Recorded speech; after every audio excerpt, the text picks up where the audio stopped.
Welcome to another edition of the Sim Racing Garage. I'm Barry Rowland, and in this episode, we're going to be reviewing the Sequential shifter and handbrake from the guys at Aiologs. Sent to the SRG all the way from Russia. Made from stainless steel and aluminum, I have to say, right out of the box, these units feel like they're quite well made. But of course, the only way to know for sure is to put them through the Sim Racing Garage review process and find out. So let's get to it. Now for our closer look segment. First off, when I got these out of the boxes, I couldn't, it's just, they're so substantial in hand. They're heavy, they're made from all stainless steel. Everything on here is stainless steel except for the screws, I believe. And we'll see more about that in a second. But you can see that they're just, if this is all stainless steel, then it's going to have to be a hefty, built like a brick or tank kind of standard units here, and that's what they are. They just feel great in hand, and you can see that the dimensions on them are the same, the way they're built are the same, and of course that gives you some economy when you're actually the manufacturer and producing these units. We'll use this is the handbrake, I'll put that over here, but we'll use the shifter for a lot of the closer look here, because most of this will apply obviously to the handbrake also. Right, first we have a USB plug coming out of the top. There's not a plug in here. It's a little gosset here that's actually properly plugged or wired into the controller board, but we'll get to that when we get there. USB-A, the typical standard thing we find here. No ferrite sinks on here, but I would like to see that, but it's not absolutely necessary. And again, it's just really, really built tough, and you can tell right away. Look at the desk clamp here. This is two pieces on here of 5mm thick stainless steel, and the whole box, each one of these pieces is 3mm, and not like the kind of things that you find usually in the industry. Somebody tells you, oh, this is 3mm or this is 5mm. This is actually over 3mm and this is over 5mm, because a lot of times, this high volume productivity or productions kind of stuff that you find in the market will say 3mm, but when you mark it out, it's like 2.9 or it's 2.8. And the same thing with a 5 would be like 4.9, 4.8 or something. This is actually over 5mm, and this is over 3mm. So I do a lot of the testing on this stuff, and that's what I always look for, and I like to mic things out like that, and I was impressed the first off that I saw that. All stainless. I think this is a Lexan type plex up here because it's supposed to be penetrating resistant is what the wording is from Aiologs. So I'm going to call that Lexan. Right, and you can see all the pretty insides, but we're going to get a better look once we have the look inside segment. And all of this is laser cut stainless, and it's hand sanded or hand filed down, and you can just feel how smooth that is. Still has some edge to it, but nothing that would ever be able to cut you or anything. So yeah, a lot of labor goes into that, I'm sure, when they get these out of the laser cutter and have to pretty them up for you. Right. The clamp. First of all, let's do this. Before I get to the clamp, let's look and see how much these puppies weigh, because they are pretty substantial in hand. I'm just curious of what they weigh. See if it'll zero out. It did. Okay. You guys can see that all right. Back over here. All right, so this is the shifter, and without the handle or anything on it, that's 3 pounds. And like I said, it's hard to convey this on video, but this is a 3-pound unit all by itself. Of course, we do have the desk clamp on it, and I will not be running the desk clamp. So 3 pounds, or for our friends across the creek, 1.36 kilos. So again, very substantial when you get this thing in hand. And once we have the handle on it, it's going to weigh even more, obviously, but it'll probably compensate for me taking this heavy piece of stainless steel off of the desk clamp. Right, speaking of the desk clamp, it's a very nice unit, and again, all stainless steel. Let's see, I don't know if this rod they're using here is stainless, but yeah, see, that's a steel right there, but that's a screw, so that's a bolt. But everything else on here, you can see how that holds very tightly to the shaft. That's a magnet. It's a rare earth magnet. That's what I test metal with. And here, it'll actually fall off. It held a little bit, but it just wants to fall off. There we go. It'll hold right there, but it's not like when you stick it on one of those screws. You can see how well that sticks there. I can almost pull the shifter with it. So yeah, very high grade stainless steel. The less magnetism it has, the better the stainless steel quality. At least that's what I've always been told in the industry. So, the magnet up, and obviously this clamp will work just like any other clamp will, and we've got about 2 inches of room here for clamping it to your desk. This is massive. I mean, if you clamp this to your desk, it is not going anywhere. And typical, we got this plastic cap, I think it's come off, yeah. And you've got the little floater ring in there, or clamping surface, so that if it's off level a little bit under your table or desk where you're trying to clamp to, it'll compensate. And that's just a little plastic cap they use to improve the grip and not mar anything underneath. Right. Well, this is pretty simple. Not a whole lot to see here. I will give you a shot of their logo there, Aiologs. At least that's what I'm calling it, Aiologs. If it was an R instead of an O, it'd be Aiologs. So I'm just going Aiologs. Right. Now, when you get these, you also get more parts. You get these shafts over here. And these are the shifter shafts and the handbrake shaft. And the shorter one is for the shifter, the one here. This is the handbrake. But I actually ended up switching them around because of what I wanted to do when I was actually running the shifter and the handbrake on my cockpit. But these, again, very nicely done units. Carbon steel. They're not stainless because you can see the magnet test on this one. Yeah, sticks pretty good. So this is carbon steel here. Nothing wrong with that. And it's a very thick piece over here. About looks like about 12 to 14 mil as far as on the main shaft here. Everything's just so well done here. The shoulders are cut very nicely. I mean, this is all pro stuff here. High quality, top end. You won't find better than this anywhere. This is just right up there with the top stuff that you find in the top higher end sim hardware. And this is only 160 bucks for the shifter or the handbrake. It's just a little, and I haven't even looked inside yet, so I don't know what's going on in there. But yeah, this is just, you know, for this kind of materials and the quality that I'm holding in my hand here, hard to believe that these are only $160. Anyway, so we've got 2 different lengths of threads on these, and you got a taller on one side and a shorter on the other. The shorter side, and we'll go ahead and do this for the sake of demonstration, we'll go into the, they have this kind of a nut looking thing in here in between these 2 supports, and that will just obviously screw down into it. So let's go ahead and do that, no big deal.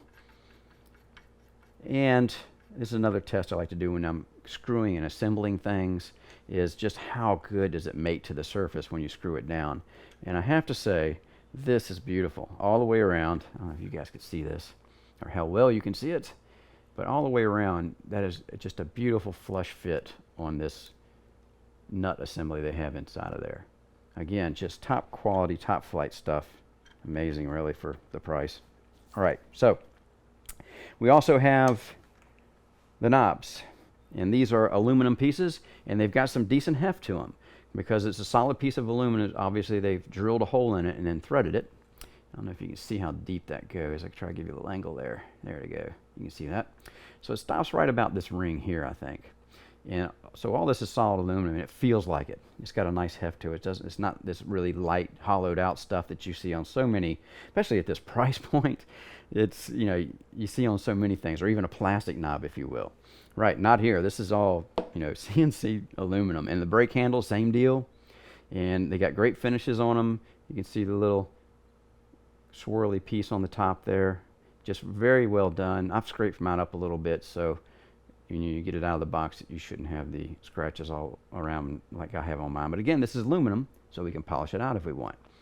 And again, the standard, I think you guys can see the depth on this one, but it goes right up to about here, I think. That's what it kind of looked when I was looking at it before. So, very nicely done. We'll go ahead and put the shifter knob on, and that's where, again, the longer thread will be engaging the shifter knob. So we'll go ahead and just slide that on, or screw it on, not slide it. Again, we have a lot of thread inside this knob, which lends to how rigid it feels and stiff it feels. And of course, the stiffer it is, the more tactile feedback we're going to get. So yeah, bonus everywhere on that. And again, just a beautiful fit around this knob. You can see there on where the shoulder meets the knob, right in here. Just a beautiful fit all the way around. Yeah, just top flight. This stuff is, if you can't already tell, I really like this. It's, especially at the price point, I'm just kind of amazed that they can do this. Right, I'm not going to use the clamp. And before I show you the 80-20 or the flat mount clamps, I'm going to go ahead and take this off. And it's real easy to do. These are just some button head cap screws over here. They're 3 mil, and there's 2 on this side supporting this arm, and 2 on this side supporting the other arm. Easy enough to get off, and we'll go ahead and get that off, see what it looks like. Bear with me here. Again, even when you're taking the screws out, you know, it's just, if you do a lot of this kind of stuff, you can feel it right away that it's just high quality all the way through. Everything just fits nicely. Okay. All right. So we'll go ahead and slide this out and take a look at it. Again, very nice deep threaded inserts here. And I think you can see this. They have a hex head type pattern on there. And I'm pretty sure these are pressed in at the factory when they're making them. And yeah, just very nicely done units here.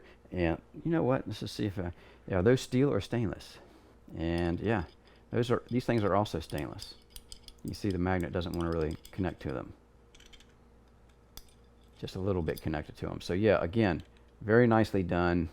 The little details. It's the details, guys, that really shine, or can tell you if a product has been thought out properly and will give you a long, long life cycle. And right away, I can tell you this feels like, yeah, it's not going to be breaking or bending on you anytime soon.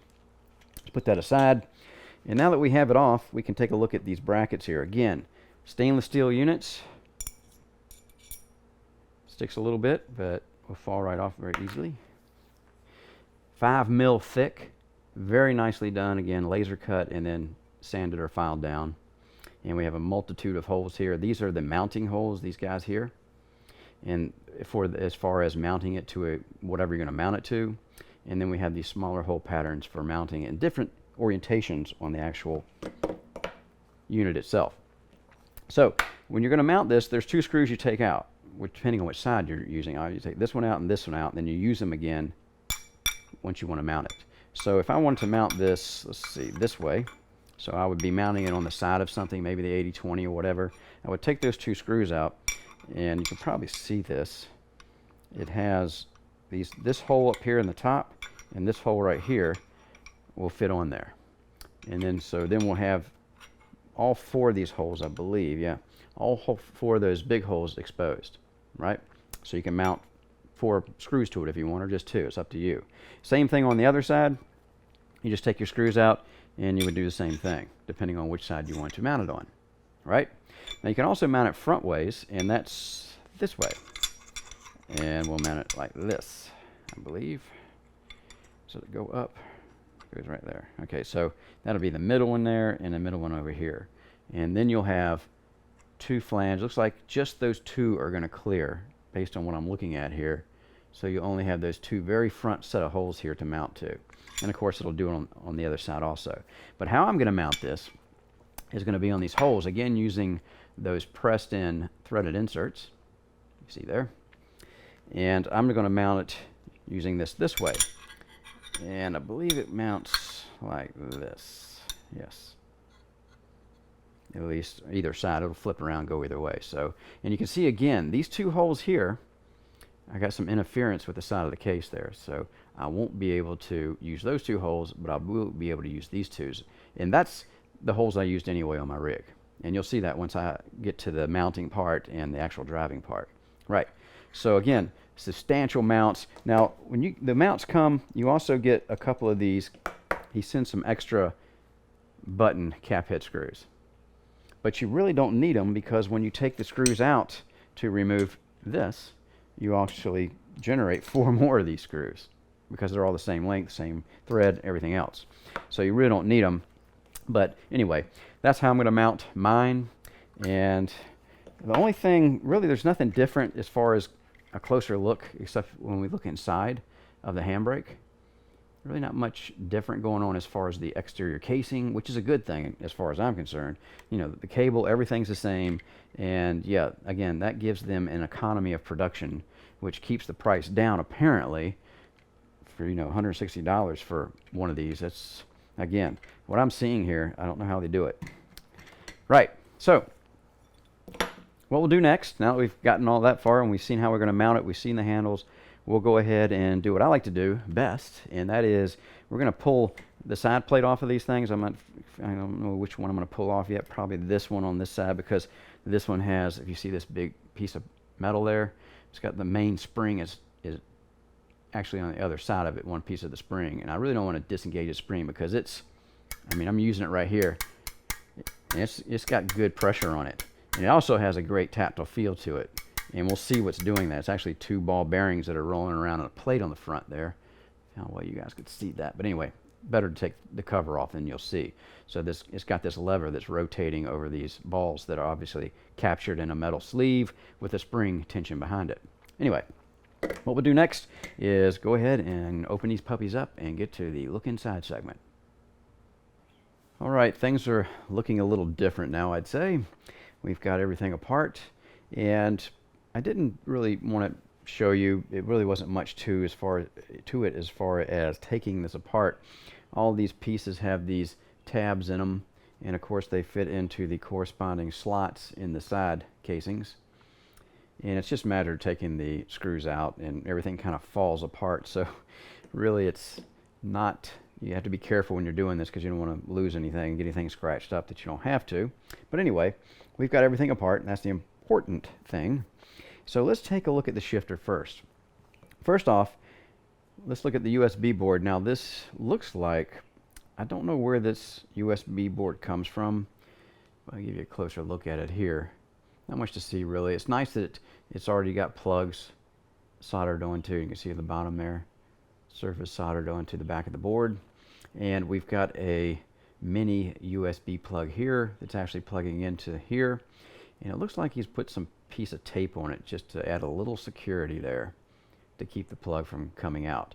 And we've got a nice little rubber grommet here to manage the cable, and a little clamp also to manage the cable so it doesn't go anywhere. So he's locked down the cable with this little clamp, and then we have the grommet. So yeah, very neat. And again, nice that the plugs are in there so that it's not all soldered up, so it's easy to take apart. And on the back side here, you can see there's a couple of screws here. Well, actually they're nuts, but the screws on the other side that are holding the board on. So if the board ever went bad, it would be rather easy, I think, to actually replace this. And it's the same board here, at least it looks like. Well, actually it's not the same board. I want to take that back. The board over here for the brake, now that was the shifter, is a little bit different. And it's got plugs in 2 separate parts, and it's just a little bit different in the arrangement there. I'm not sure the significance of that, but there you go. Right. Very neatly done, by the way. As you can see, this is just really a nice package. I'm amazed at how good the machining and the assembly is on all this. Right, so let's take a look at the shifter first. You can see that we have some very large springs here. And let me get my pointer. These are rather large springs in here that are putting the tension on this knob. And you can look down here, these springs are actually being captured by this little bar that's going through this lever assembly. You got one on this side, and then if you look on the back, we've got another one on that side, right down here. And while we're looking, you can see these got these little nylon rollers, if you will. And these are stops, basically. So when we pull you'll see it when I do it. When I pull the lever back, it'll bump up against this steel bar here. And we have another one on the front. You can see it there. And it's also going to hit the steel bar underneath here. Now obviously we need some switches, and there are the switches right there. And it's hard for me to let you see exactly how these switches are working. You can see they got this little armature on them on each side. And this piece right here is moving back and forth between them, pushing on those little armatures to create, obviously, the contact point, or where make the switch connect so it sends the signal to the board. Very nicely done. And you really can't see it very well here, but I'm going to try to show you. Inside of here, we've got shielded bearings. So it's not just a bunch of grease riding on a rod. This is actually a shielded bearing on this side of the plate and over here on this side that this whole assembly is rotating on. Very nice indeed. It's, in fact, on the bottom, I don't know if we can see it a little better, but on the bottom you might be able to see them a little bit better there. The seal bearings that all this thing is rotating on. Again, you know, just looking at this, even on video, you can tell this is one very solidly built piece of hardware. Just very, very nicely done. And these two pieces here are housing the springs that are keeping the tension on the two ball bearings. You can see them. I don't know if you can, how well you'll see them there, but those ball bearings are actually riding in a notch in the lever. Oops, went the wrong way. There's a notch in this lever up here that the ball bearing sits in, and then when we're rocking the shifter back and forth, it presses the ball bearing into these housing here, and then we have that click feeling like we're turning that sequential selector rod or column that goes across the top of the transmission in a sequential. So it really feels pretty good. I'm going to try to make this work here so you guys can see what's going on up there. It's not going to be too easy, but let's see, because it's kind of awkward to hold. And of course it's a part that doesn't have all the support of the housing like it normally does. There we go.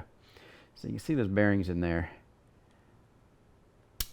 They'll pop back into that groove. You see that little groove there? I don't always see it, but we're giving it a try. And that groove pops in there. And of course, going the other way, the same thing happens. And that little rod in there is touching the switches, making the shift happen as far as our electronics is concerned.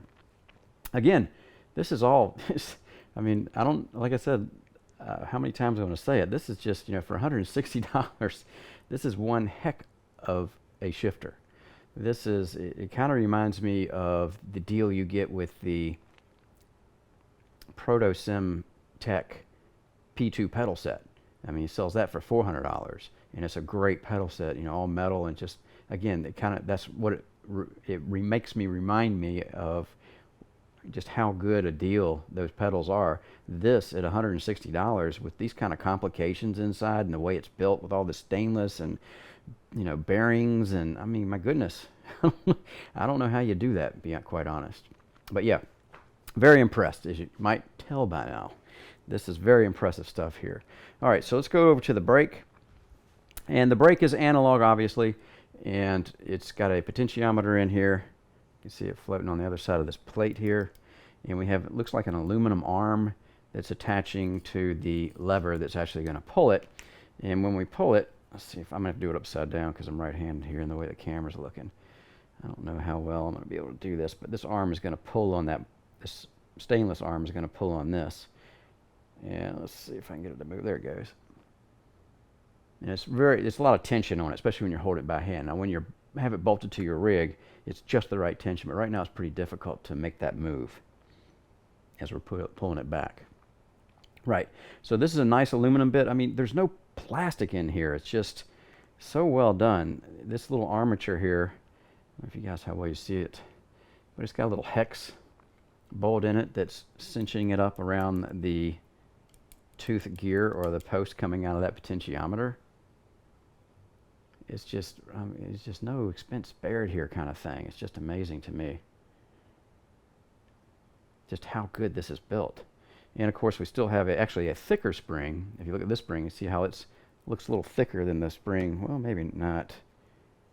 Now that I'm looking at them, I guess they're about the same. Right. So obviously we're pulling on this arm, and the potentiometer is sending the signal over to the board for this particular handbrake. And yeah, again, got shielded bearings down in here. And on the bottom we can see that better. They're built very similarly, so very much alike each other, which is a good thing, which is a very good thing in my book, as far as, you know, the the robustness of this build. I'm not sure of the right word for it, but yeah, it's just this thing would probably last you forever. I mean, the only thing that could probably fail, it would be the actually potentiometer in here or the switches over there in the shifter. Yeah, it's just yeah, rock solid, man. This thing is nice. Right, and I like the way he's kind of got it. If you look at it on the same way on the shifter, it's kind of got its own little compartment here housing everything. So it's kind of like pre-assembled before they put the other plates on. And the plates, of course, give it the more stiffness, make it more rigid, which gives us better tactile feedback. And I've already used these, obviously. I always use things before I start taking them apart. And yeah, it just feels great. It really just got that smooth feel, and it even feels like it's got a progressive pull. In other words, the tension gets harder as you pull on it. Of course, with these springs, the springs get tighter. It's harder to pull them. So yeah, it's just, yeah, heck of a thing. Even a little electrical, I mean, if you twisted the wires, and that's a common thing. I do that when I build my first-person view quads that I fly, and that helps. It makes it look very good, number one, but it also helps cut down some of the EMI interference by twisting them across like that. Just professional job. Just, there's no doubt here. This stuff is really just cool. Super job. Right. Anything else we want to talk about on look inside rather? I think that's it. You know, what more can I say about this? I don't know if you guys can see that sitting here watching this video, but yeah, $160 for one of these. It's just, I'm astounded that he can do it for that. Right. So what we'll do next is we'll get our mounts out, and of course, we're going to put everything back together first, and we'll get our mounts out and go ahead and attach them to here, and then we'll put them over on the rig and see what it looks like. All right. So here we are with the shifter and handbrake mounted. And I have them a little bit staggered here just so it's easier for me to develop some muscle memory on their location, so I don't have to obviously look down when I'm using them. Right, and you can see the brackets are actually staggered one behind the other.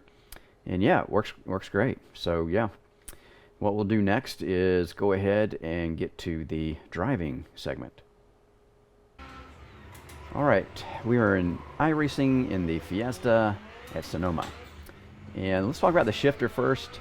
The shifter gives you a nice tactile feedback on these shifts when you're clicking it in and out of gear, when we're going up and down the gears. I really like the feel of it, and if you saw the look inside segment of this video, then you would know that it's actually got those two ball bearings riding in the notches in the lever, and those ball bearings are captured by springs, or they're captured behind some springs that keep the tension on it. And it really gives you a good tactile feel of like you're actually rotating the selector shaft in a real sequential gearbox. Now, it's not as prominent as say, a Pro Sim sequential, but it's definitely more prominent than, say, like the HE shifter. Right. So again, very nice shifter to use, very instinctive. You get a nice, satisfying click when you're using it. So not a whole lot else to say here. The knob is okay. I might change that knob for something else, just a personal preference kind of thing, even though this knob works fine. There's nothing wrong with it. It's just a aesthetic and a thing that everybody has a little different feeling for. Right. So shifts are good. I didn't miss any shifts that were caused by the shifter. And some funny thing about these rally cars, it seems like sometimes when you're downshifting, it doesn't quite get the shift that you should. And I started tapping the throttle to try to correct that. It seems to work a little bit better when I do that. Anyway, let's go to the handbrake. And yeah, the handbrake is very nice. It has a good analog feel to it. It's progressive tension on the spring, so you pretty much know where you need to be every time as far as how much you want the rear end to step out when you're entering the corner. And after a while of using it, it just became an instinctive thing, as it should with a good analog type of handbrake, especially in a game like this. Really having a good time here driving this system, this setup, if you will. Of course, the D-Box is a very powerful system, and it really shakes and rattles when we're on the rally courses. And of course, it rattles everything. In the handbrake shaft, the lever itself where it screws into the base actually came loose a little bit, would start backing out a little bit. And of course, that's not the first periphery I've had on this rig that does that kind of thing. So I just ended up putting some Teflon tape on it, and that'll keep it from vibrating, because there's a lot of vibration. It's hard to see it in the video. Maybe you can see it by the way I'm shaking around here, and the way the knobs are in shifter levers and the brake lever is moving around. But yeah, not a big deal there. It fits very well as far as the screws, if you saw the look inside segment again. And it's just that it rattles around so much that there's a lot of vibration. And it'll shake your dentures and your braces loose also. So yeah, overall, having a great time using this setup. Didn't have any problems with anything, worked great right out of the box. It felt like these shifters and a handbrake really should feel if you were in a real car to me. Again, a little bit lacking when compared to some of the other sequential shifters, but of course at a much higher price point out there. But yeah, this is, I don't see how anybody could not be happy with this setup here, especially at this price point. It's just, again, it's I just don't understand how they're able to put this kind of quality out in a product and keep the price at $160 per unit. Yeah, that's something special. So yeah, I guess that's about it. Just having some fun here in the rally car, and I guess we'll just go ahead and see you guys over at the final thoughts segment after this.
Final thoughts on the Aiologs sequential shifter and handbrake.